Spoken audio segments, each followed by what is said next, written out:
नमस्कार साथियों, जय हिंद।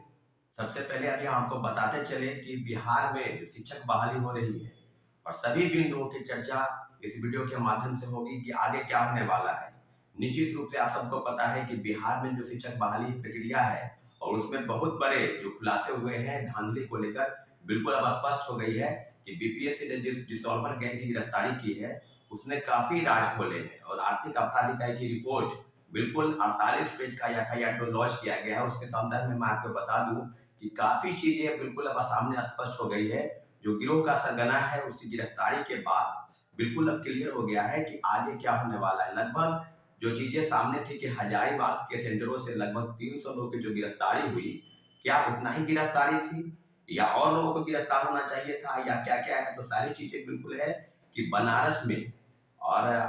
बनारस के बाद दानापुर के सेंटरों से और कई जगहों से जो है वो लोगों को गिरफ्तार करने के बाद लोगों को सरोवर गैंग द्वारा जो प्रश्न पत्र मुहैया कराने की बात की जा रही थी और प्रश्न पत्र संदर्भ में जो चीजें सामने हैं, इसका मतलब स्पष्ट है कि बड़े पैमाने पर इस तीसरे फेज की बहाली की प्रक्रिया में सारी चीजों को लगभग करने के मतलब सेटिंग गेटिंग के आधार पर आप नियुक्ति प्रक्रिया को बढ़ा रहे थे। जो परीक्षाएं हो रही थी उसमें जो प्रिंटिंग प्रेस के लोगों को गिरफ्तार किया गया है, प्रिंटिंग प्रेस के लोगों से पूछताछ करने वाली है और सारी चीजें बिल्कुल अब ये हो गई है कि बीपीएससी लोगों की भी संलिप्तता इसमें है, जो बात हम पहले से कह रहे हैं साथियों। तो अब जो बातें ये हैं कि लगातार अभी मात्र आर्थिक अपराध इकाई की रिपोर्ट सौंप दी गई है, उसके बावजूद भी बीपीएससी आनाकानी कर रही है। कई मंत्रियों के बयान आ रहे हैं सारे संदर्भ में कि आगे जो है प्रक्रिया के अंतर्गत जो चीजें हैं बिल्कुल एक सिरे से खारिज कर देना कि हुआ कुछ नहीं है। तो सारी चीजें बिल्कुल अब स्पष्ट हो गई है और कल एक बहुत बड़े आंदोलन की तैयारी, बीपीएससी घेराव की तैयारी लगभग शिक्षक अभ्यर्थी कर रहे हैं। और मैं आपको बता दूं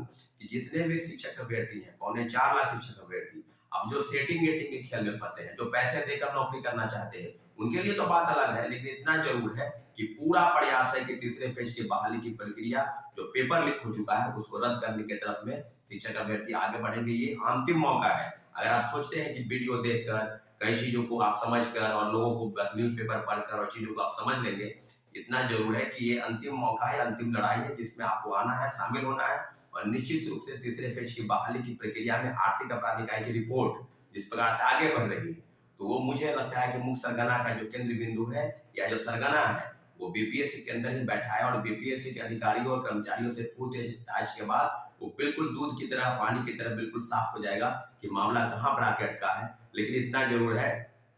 जिस तरह शिक्षा मंत्री जी का बयान है और माननीय वर्तमान शिक्षा मंत्री जो पूर्व आईपीएस अधिकारी भी रहे श्री सुनील कुमार जी, उन्होंने स्पष्ट कहा है कि आर्थिक अपराध इकाई की रिपोर्ट को जो है वो मानना पड़ेगा, वो बीपीएससी को मानना पड़ेगा। जांच का दायरा और जांच किस तरफ आगे बढ़ेगी सारे बिंदुओं पर चर्चाएं हो रही है। लेकिन इतना जरूर है कि आर्थिक अपराध इकाई ने कई मामलों को पहले भी खुलासे किए हैं। आपको पता है इसके पहले सिपाही भर्ती के मामले को लेकर उनकी जो रिपोर्ट आई वो सरकार को मानने के लिए बाध्य होना पड़ा। उसके पहले इंटर स्तरीय जो 2017 में परीक्षाएं होने वाली थी जिसका पेपर लीक हुआ, उस मामले में भी लगभग सैकड़ों लोगों की गिरफ्तारी हुई। पूर्व चेयरमैन बीएसएससी के सुधीर कुमार और सचिव परमेश्वर राम सहित सैकड़ों लोग जेल में गए। उसके बाद अभी हाल में ही 67वीं पेपर लीक हुआ मामला, उसमें लगभग कई लोगों की गिरफ्तारी हुई और कई मामले सामने आए। वो बीपीएससी द्वारा जो चीजें सामने आ रही है वो बिल्कुल स्पष्ट है, जिस प्रकार से आनाकानी एक सिरे से खारिज कर देना इस बात की तरफ संकेत देते हैं कि बड़े पैमाने पर धांधली जो है उसका जो इनपुट है और उसका जो मेन बिंदु है वो बीपीएससी के अंदर ही बैठा हुआ है। और बीपीएससी द्वारा जो संचालित है प्रिंटिंग प्रेस में क्वेश्चन छपने से पहले पेन ड्राइव में क्वेश्चन चला जाना, मुझे लगता है कि कहीं ना कहीं ये बहुत बड़ी जो साजिश बीपीएससी के अंदर से रची जा रही थी, इस सारे साजिशों का पर्दाफाश आर्थिक अपराध इकाई बिल्कुल समय कर लेगी। अब मुझे उम्मीद है कि सारे बिंदुओं पर आर्थिक अपराध इकाई की रिपोर्ट को सरकार को मानना पड़ेगा, बीपीएससी को मानना पड़ेगा और निश्चित रूप से पेपर जो लीक हुआ है उसको रद्द करना पड़ेगा, क्योंकि आप सबको पता है। और लेकिन मैं आपको उस बिंदु पर आना चाहता हूँ जिस बिंदु पर लड़ाई आगे बढ़ेगी और कल बहुत बड़े आंदोलन की तैयारी में जितने भी शिक्षक अभ्यर्थी हैं और जो ये चाहते हैं, सिर्फ शिक्षक अभ्यर्थी ही नहीं, दरोगा, पुलिस, सिपाही, बीपीएससी, सिविल सेवा आदि कई जो कंपटीशन की तैयारी करने वाले इस प्रदेश के लोग युवा और नौजवान हैं, उनके साथ बहुत बड़ा छल और षड्यंत्र भी सरकार द्वारा किया जा रहा है। सारे मामलों पर आप आगे बढ़े और निश्चित रूप से प्रोटेस्ट में भाग लें और अपने हक की लड़ाई के लिए निश्चित रूप से जो चीजें सामने आ रही है उसके लिए आप बिल्कुल, आपको ये लड़ाई आपकी है। अब शिक्षकों का क्या रोल रहता है, आपका क्या रोल रहता है, नहीं रहता है, लेकिन आपके साथ press, print media, electronic media सब साथी आपके साथ है। को टेस्ट करने की जरूरत है। बड़े आंदोलन की तैयारी कल है। निश्चित रूप से कल अपना सब समय निकालकर 11 बजे बीपीएससी कार्यालय पहुंचे और निश्चित रूप से अपनी लड़ाई को अंतिम मुकाम तक पहुंचाने में अपनी अहम भूमिका अदा करें। साथियों, धन्यवाद। जय हिंद।